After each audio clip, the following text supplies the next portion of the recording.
Hello, I'm Akanksha. Welcome back to my channel on simplified life with psychology. मेरा एक ही motive है, आपकी life को सिंप्लीफाई करना। ठीक है, चाहे आप अकेले के साइकोलॉजी की बात करो, चाहे रिलेशनशिप की साइकोलॉजी की बात करो। मैंने आपको लास्ट वीडियो में भी कहा था कि रिलेशनशिप जो है वो हमारे सेल्फ हेल्प वीडियो से ज़्यादा मेहनत की चीज़ होती है, क्योंकि रिलेशनशिप में दो लोगों की साइकोलॉजी को एक पेज पे लाना पड़ता है। दो लोग कभी भी एक साथ मिंगल होने के लिए लाइफ लॉन्ग नहीं बने होते हैं। थोड़ी उठापटक, थोड़ी अप डाउन होती रहती है।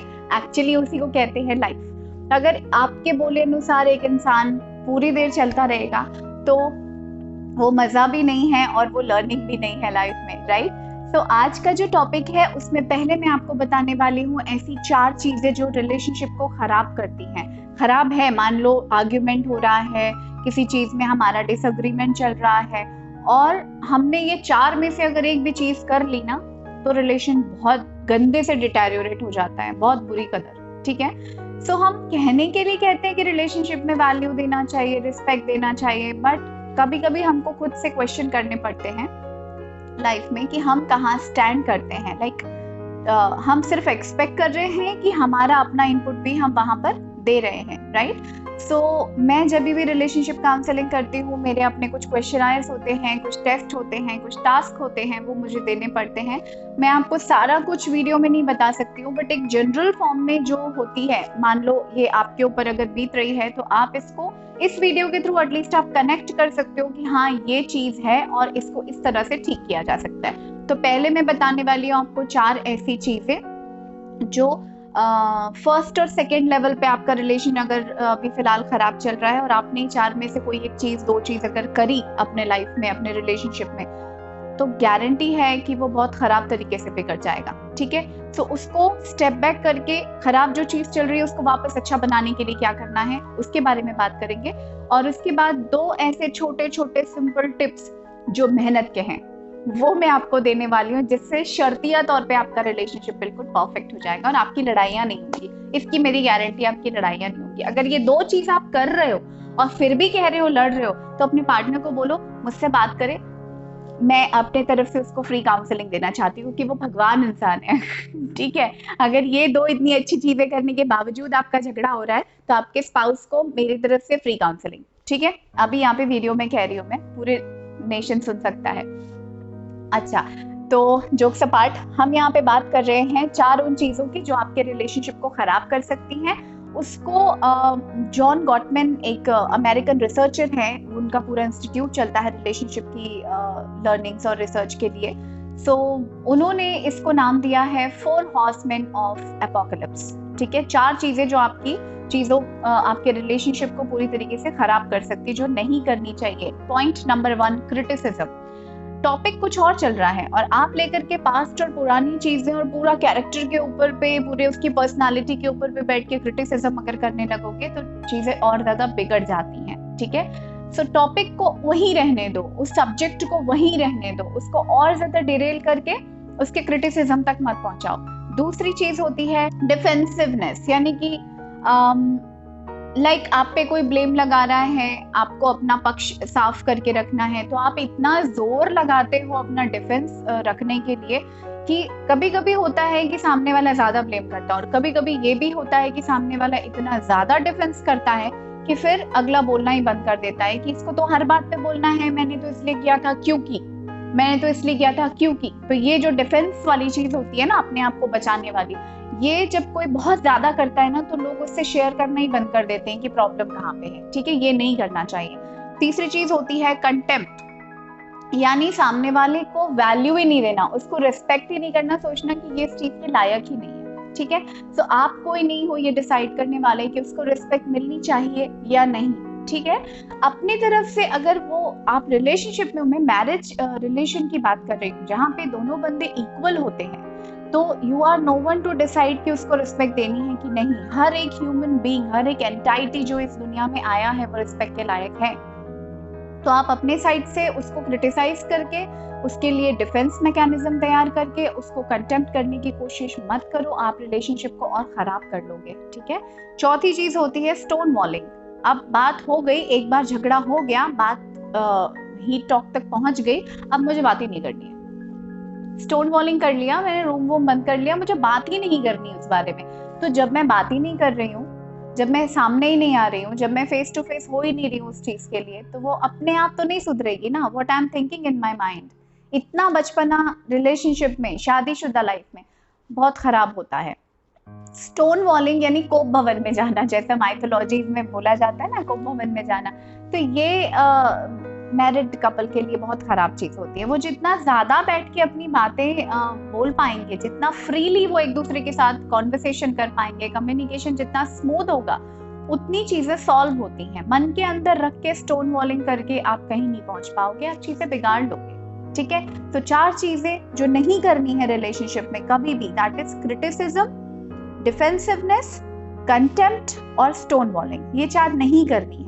और क्या 2 छोटे छोटे टिप्स हैं जो मैंने आपको वीडियो के इंट्रोडक्शन में बोला था कि अगर आपने कर लिया तो आपका कभी भी झगड़ा नहीं होगा, और अगर फिर भी होगा तो आपके स्पाउस को मेरी तरफ से फ्री काउंसलिंग। ठीक है, वो 2 चीजें होती हैं, बहुत ही प्यारी चीजें हैं वो, सीरियसली। मतलब मैंने ये बहुत लोगों पे पहले अप्लाई किया है, उसके बाद रिजल्ट देखने के बाद ये मैं आपको बता पा। अच्छा, मेरे वीडियोस में कोई भी चीज हवा में नहीं है, हाँ, मैं आपको पहले से बता रही हूँ। ये एक प्रैक्टिकल अप्रोच है। ये जो सेल्फ हेल्प वीडियोस में बनाती हूँ, ये एक प्रैक्टिकल अप्रोच होती है। ये ऐसे इधर से सुना और उधर बोल दिया, ऐसा नहीं है। लोगों की प्रॉपर केस हिस्ट्री लेकर के काउंसलिंग करने के बाद, मैरिड कपल की काउंसलिंग में अच्छे रिजल्ट्स आने के बाद ही मैं उसको वीडियोस में बोलती हूँ, क्योंकि वहां जो कपल सुन रहा है वो 2-3 कपल है, यहाँ जो लोग सुन रहे हैं वो पूरी दुनिया है, तो कोई भी हो सकता है, राइट। सो चीजें हमेशा फिल्टर होनी चाहिए। मैं हमेशा आपके पास जो नॉलेज लेकर के आ रही हूँ वो फुल प्रूफ नॉलेज है। अगर आप इस पे अप्लाई करते हो तो आपको कभी भी पीछे मुड़ के डाउट्स में देखने की जरूरत नहीं है। Take my guarantee on that. Okay, so पहली चीज होती है 95-5। 95-5, ठीक है। या फिर अगर आपसे 95 नहीं हो रहा है तो मैं अपने जो क्लाइंट्स को बताती हूँ, मैंने अपने लिए इसको और थोड़ा कम किया है, दैट इज 90-10। ये परसेंटेज आपको रख के चलना है। 90% आपको क्या करना है, चीजों की रिस्पॉन्सिबिलिटी लेनी है। चीजों की 90% रिस्पॉन्सिबिलिटी आप ले लो और 10% सामने वाले से एक्सपेक्ट करो। चीजें देखो कैसे सॉल्व होंगी, ऐसे, ठीक है। क्योंकि अब आप ब्लेम ही नहीं लगा रहे हो, अब आप क्रिटिसाइज ही नहीं कर रहे हो, अब आप स्टोन वॉलिंग नहीं कर रहे हो, अब आप किसी को तिरस्कार नहीं कर रहे हो, अब आप किसी का रिस्पेक्ट कम नहीं कर रहे हो, कंटेम्प्ट नहीं कर रहे हो। अब आपने 90% रिस्पॉन्सिबिलिटी ले ली और अब आप उससे सिर्फ 5 या 10% की उम्मीद रखते हो। उतना तो वो बंदा पहले भी कर रहा था, प्रॉब्लम कम हो जाएगी। और जब आपको 90% अच्छा करते देखेगा तो वो अपने साइड से अपने एफर्ट बढ़ा देंगे, है ना। बहुत अच्छा तरीका, प्रैक्टिकल अप्रोच है, लिटरली। ऐसा नहीं है अब आप पूछोगे कि मैं ही करती रहूं। हाँ, आप ये पूछ सकते हो कि क्या मैं ही करता रहूं, ठीक है, ओके। 1 वीक के लिए कर लोगे तो छोटे नहीं हो जाओगे आप, ठीक है ना। आप दोनों के सुकून की बात हो रही है ना यहाँ पे, तो एक को देख करके दूसरा बंदा भी सीख जाएगा, ठीक है। तो जैसे बच्चों को सिखाना पड़ता है ना, वैसे कभी कभी मैरिड कपल काउंसलिंग में भी मेहनत करनी पड़ती है और वैसे होमवर्क्स देने पड़ते हैं। दूसरा बहुत प्यारा सा जो टिप है, ये मेरा अपना क्रिएट किया हुआ है, क्योंकि मुझे लगा ये करने के बाद कि लोगों में सीरियसली काफी खूबसूरत चेंजेस मैंने खुद देखे। होता है 24/7 का रूल, जो मेरा अपना बनाया हुआ है बाय आकांक्षा।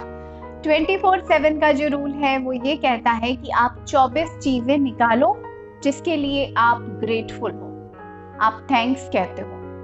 कोशिश करो कि वो रिलेटेड टू योर स्पाउस हो। ऐसी 24 चीजें जिसके लिए आप थैंकफुल हो। आंखें बंद करके आप आराम से एक लिस्ट प्रिपेयर कर सकते हो कि इस बंदे की वजह से मेरी लाइफ में ये चीजें अच्छी हैं, राइट, या मेरी लाइफ में ये चीजें अच्छी हैं, उसमें उसका भी थोड़ा बहुत सपोर्ट हो सकता है। into 7 का मतलब क्या है यहाँ पर, ये पूरा 24 चीजों का लिस्ट 7 दिन तक कंटिन्यूअस लिखो। पहले दिन बना लो, दूसरे दिन फिर अगले पेज पे लिखो, फिर अगले पेज पे लिखो। बचपन में मिलता था ना, गलत लिखा तो 5 बार लिखने का टीचर्स के पनिशमेंट में मिलता था, ये वैसा ही कुछ है। 7 दिन तक लिखते रहो कि क्या अच्छा है। एक दिन लिखते लिखते लिखते आप हार जाते हो और आप मान लेते हो अपने दिमाग में कि यार बहुत सारी चीजें अच्छी हैं, ये मेरे दिमाग का फितूर है कि मैं 1-2 चीजें खराब है तो भी उसको बहुत बड़े पिक्चर के तौर पे देख रहे हो। इतना बड़ा पिक्चर नहीं रहता है, आर्ग्यूमेंट हमेशा छोटी चीजों का रहता है, रिश्ता ही बड़ा होता है हमेशा, ठीक है ना। तो ये दो चीजें 95-5 या फिर 90 और 10 का परसेंटेज, यानी 90% रिस्पॉन्सिबिलिटी आपने ले ली, 10% सामने वाले से एक्सपेक्ट करो। आपको अच्छा करता देख के वो भी आपकी लाइन पे आ जाएंगे। दूसरा खूबसूरत सा टिप जो मेरा आपको है, जो मैंने खुद बनाया है, दैट इज 24/7। 24 चीजों की लिस्ट बनाओ और 7 दिन तक लिखते रहो कि क्या अच्छी चीजें हैं आपके रिलेशन के बारे में, मिल जाएंगी। जब आप लिस्ट बनाने बैठोगे ना, मैं आपको कह रही हूँ वो 24 से 30 में बदल जाएगा। और अगर वो 30 में बदल गया ना, मैं कह रही हूँ आपको 7 दिन लिखने की भी जरूरत नहीं पड़ेगी। आपको तीसरे दिन से लगने लगेगा कि यार टॉपिक बड़ा छोटा है, हम लोग फालतू ही लड़ रहे हैं। ठीक है, सो ये दोनों टिप्स के बारे में आप इसको जितना ज्यादा शेयर कर सकते हो उतना ज्यादा शेयर करो। लोग जब खुश होते हैं तो दुनिया खूबसूरत होती है। लोगों के साथ हमारे बॉन्ड्स अच्छे होते हैं, और किसी की इतनी सी भी हेल्प करके जो एलिवेशन होता है ना, सोल जो अपलिफ्ट फील करती है, वो वर्ड्स में बताने के लायक नहीं है। वो बहुत एक्सटेटिक फीलिंग होती है, बहुत अच्छा लगता है किसी की हेल्प करके, किसी फंसे हुए इंसान को एक रास्ता दिखा के, बहुत अच्छा लगता है। ठीक है, सो share my videos, practice these 2 tips, and जो 4 पहले बताया है वो अगर करते हो अपनी रिलेशनशिप में तो थोड़ा पीछे हटो और वो करना बंद करो। वो सीरियसली एपोकैलिप्स ही है, वो सब कुछ खराब कर देता है। ठीक है, so stay tuned, share my videos and spread love. Okay, thank you, take care, bye bye.